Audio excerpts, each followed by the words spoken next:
अस्सलाम वालेकुम। Welcome to agenda CSS. मैं हूं सकलैन जमल और आज है मंडे और आज हम बात करने जा रहे हैं इंग्लिश ऐसे के बारे में। इंग्लिश ऐसे का एक और बड़ा अच्छा सा टॉपिक लेके आया हूं आपके लिए, जो कि जमहूरियत के हवाले से है और जमहूरियत और जस्टिस को बेसिकली को रिलेट करता है। And it is one of the few topics के जो आप कह सकते हैं कि लिटरेरी भी है और आर्गुमेंटेटिव भी है। आप इसको दोनों तरीक़ों से कर सकते हैं, जो भी आपको सूटेबल लगे। The point is to prove your topic और to support your stands and उसकी फॉर या अगेंस्ट आपने आर्गुमेंट्स देने होते हैं और उनको रेलिवेंट एग्जांपल्स के साथ आपने सपोर्ट करना होता है। So let us dive into the video और देखते हैं कि कौन सा ऐसे का टॉपिक है और इसके अंदर लिखा क्या हुआ है।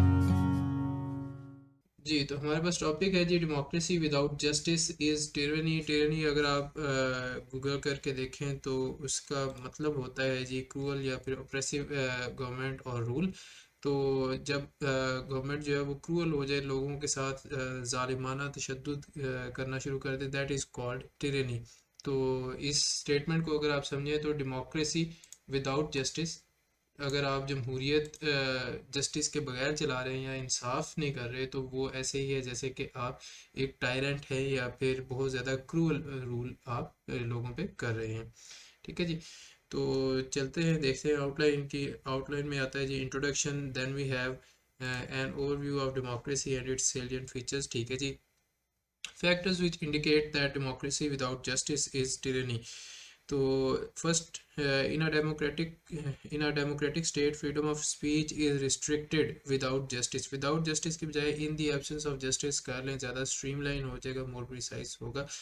और केस इन पॉइंट इन्होंने लिखा हुआ the current situation of journalism in Pakistan. जी ठीक है, फ्रीडम ऑफ स्पीच जो है उसका हम ज़्यादातर लिंक निकालते ही मीडिया के साथ हैं या फिर फ्रीडम ऑफ मीडिया या जर्नलिज्म।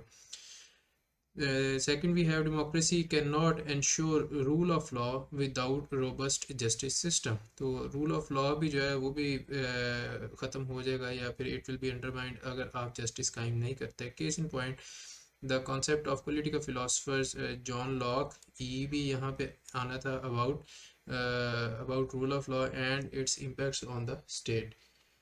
आगे चलते हैं जी। Number 3, the officials of governments are not held accountable without justice. ठीक है। Case in point, Pakistan beyond the crisis state by Maleeha Lodhi, बड़ा अच्छा केस इन पॉइंट है जी ये भी। फिर right to vote is suppressed due to absence of justice. तो absence of justice में राइट टू वोट भी जो है वो सप्रेस हो जाता है। लाइक आप इसमें माइनॉरिटीज़ की एग्जांपल दे सकते हैं, आप इसमें वीमेन की एग्जांपल दे सकते हैं, आप पर्सन विद डिसेबिलिटीज़ की एग्जांपल दे सकते हैं कि उनके साथ जब स्टेट जस्टिस नहीं करती, उनको सोशल पॉलिटिकल इकोनॉमिक जस्टिस नहीं मिलता ओवरऑल, तो दैट रिजल्ट इज़ दैट कि उनको राइट ऑफ वोट भी जो है वो भी ओप्रेस हो जाए, सप्रेस हो जाता है, सॉरी। और यही चीज़ हमने केपीके में भी देखी थी लास्ट टाइम भी, कि वहाँ पे ख़वातीन के इवन CNIC जो है वो अपनी तहवील में ले लेते हैं लोग कि भाई इनको वोट करने नहीं जाने देना। ठीक हो गया, तो वो उनका डेमोक्रेटिक राइट है। सो अगर वो इस तरह की डेमोक्रेसी होगी तो वो टिरनी के बराबर ही है, क्योंकि वहाँ पे जस्टिस नहीं हो रहा, तो जो डेमोक्रेसी निकल के भी आएगी that will also be flawed democracy और just you can say for the sake of it, not in essence। Case in point आ जाता है जी, Congressional Research Service CRS published report in 2023 on the situation of right to vote in developing states. ठीक है जी। थोड़ा सा इसमें जो इन्होंने इसको स्कैन किया हुआ है वो ज़रा ज़्यादा ही लाइट है, तो कई जगहों पे मुझे पढ़ने में भी दुश्वारी होती है, बट क्या करें, हम ट्राई करते हैं कि अडेप्ट कर लें। आपके लिए भी है कि आपने जो एसेस वगैरह भेजने होते हैं स्कैन करके, उनको प्रॉपर्ली स्कैन करके एक दफ़ा देख लिया करें कि भाई वो नज़र किस तरह से आ रहे हैं या फिर आपको वो क्लियरली पढ़ा जा रहा है या फिर मुश्किल हो रही है। ठीक है जी।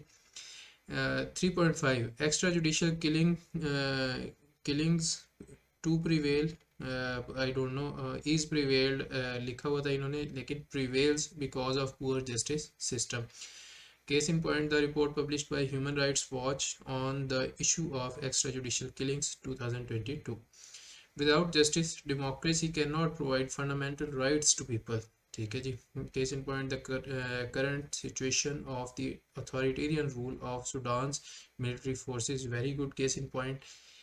Number 3.7, minorities are not protected in an unjust democracy. Without justice करने के बजाय minorities are not protected in an unjust democracy. तो आप क्लीशे ना करें या फिर बार बार चीज़ें रिपीट होना शुरू हो जाएंगी. विदाउट जस्टिस आपको हर दूसरे तीसरे जुमले में लिखना पड़ेगा, तो उसको आप रीफ्रेज कर सकते हैं. सो यही मैंने यहाँ पे भी किया है. Minorities are not protected in an unjust democracy. बात वही है लेकिन कहने का अंदाज थोड़ा सा बेहतर है.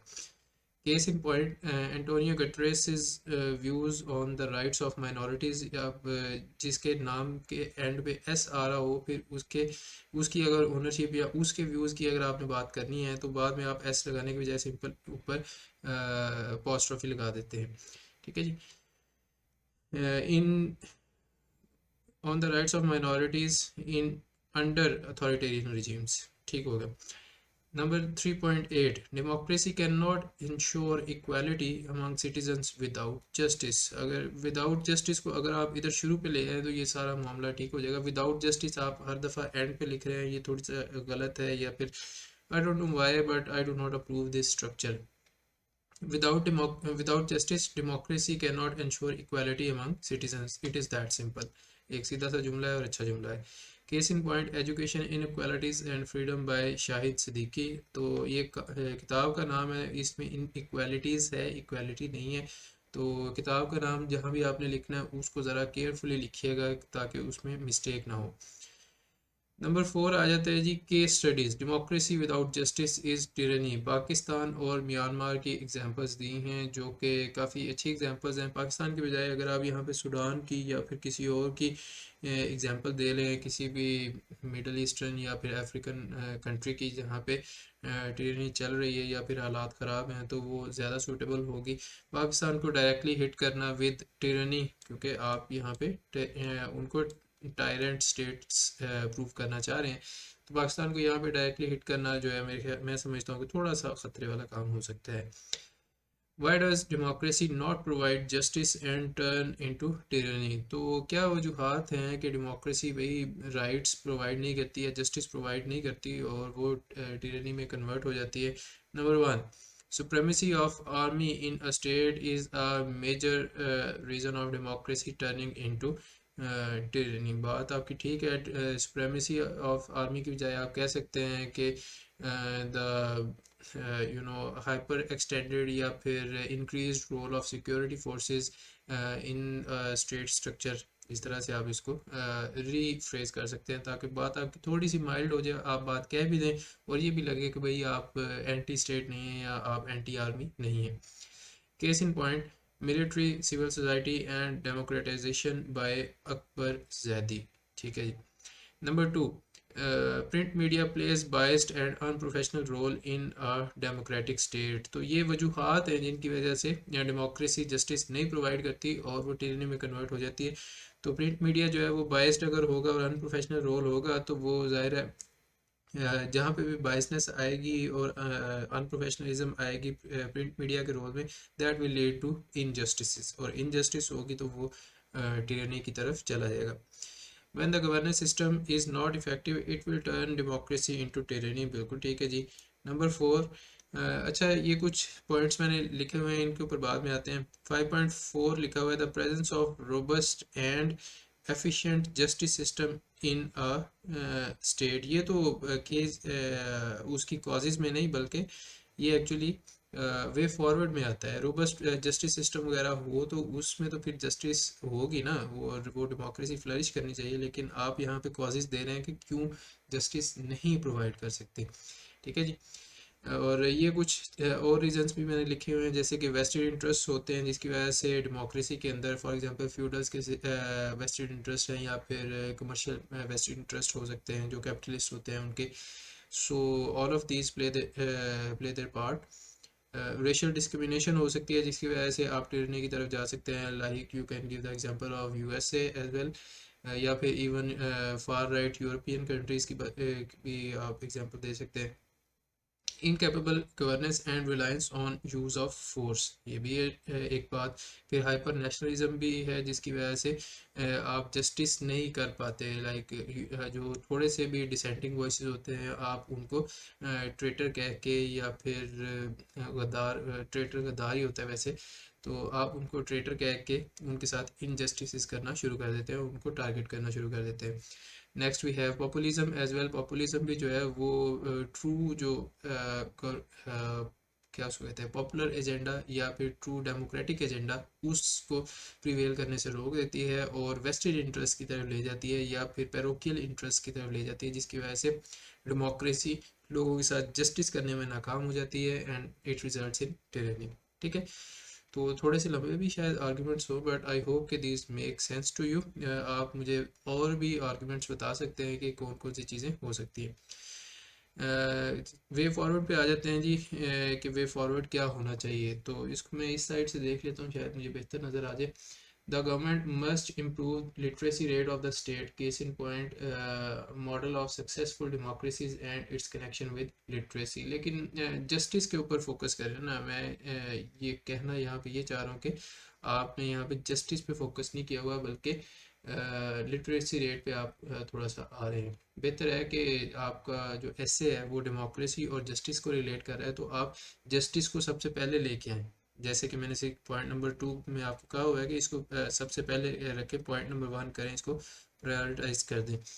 क्या है, mechanized justice system should be ensured in a state. Mechanized justice system अब पता नहीं कौन सा होता है बट आई हाईली रिकमेंड के digitized and efficient justice system, इसको अगर आप इस तरह से लिखते हैं तो it is much better. Case in point the justice system in the Scandinavian countries and its impacts on the state। I think ये अब आगे से मिटा हुआ है, मुझे नज़र नहीं आ रहा। on democracy, okay, balanced relations between civil and military in uh, is paramount for democracy। ठीक है जी। Case in point the views of Samuel P Huntington on civil military relations. And 6.4 we have the government should establish rule of law, बिल्कुल ठीक है। And last point है जी conclusion.